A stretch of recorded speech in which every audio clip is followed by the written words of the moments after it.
Assalamualaikum warahmatullahi wabarakatuh. Saya Giri Saputra Pranata dari kelas 11 IPS 3 ingin membuat tugas remedial sejarah Indonesia. Kependudukan Jepang di Indonesia.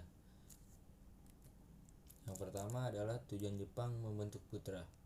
Tujuan putra adalah membangun dan menghidupkan kembali hal-hal yang dihancurkan Belanda. Menurut Jepang, putra bertugas untuk memusatkan segala potensi rakyat guna membantu Jepang dalam perang. Selain tugas propaganda, Putra juga bertugas memperbaiki bidang sosial ekonomi.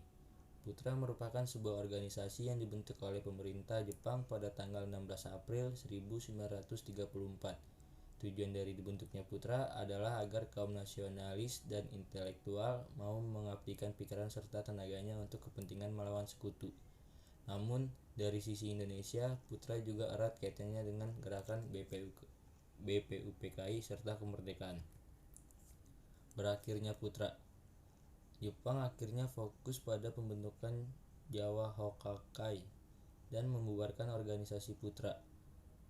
Dengan demikian, organisasi Putra dibubarkan dikarenakan Jepang ketakutan akan adanya sebuah perlawanan dari bangsa Indonesia. Putra sendiri dimanfaatkan sebaik mungkin sebagai media berjuang para tokoh nasional Indonesia. Yang kedua ada Romusa. Romusa disebut sebagai sistem kerja paksa yang merugikan masyarakat Indonesia.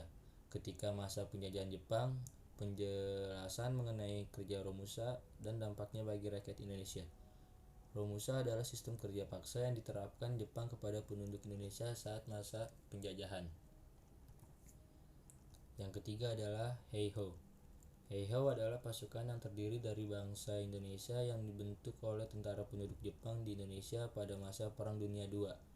Heiho juga termasuk salah satu organisasi militer yang dibentuk selain PETA dan Gigun.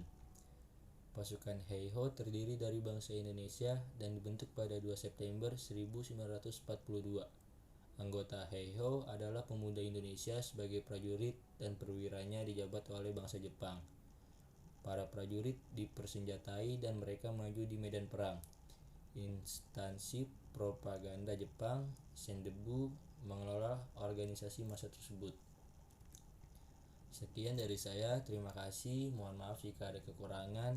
Assalamualaikum warahmatullahi wabarakatuh.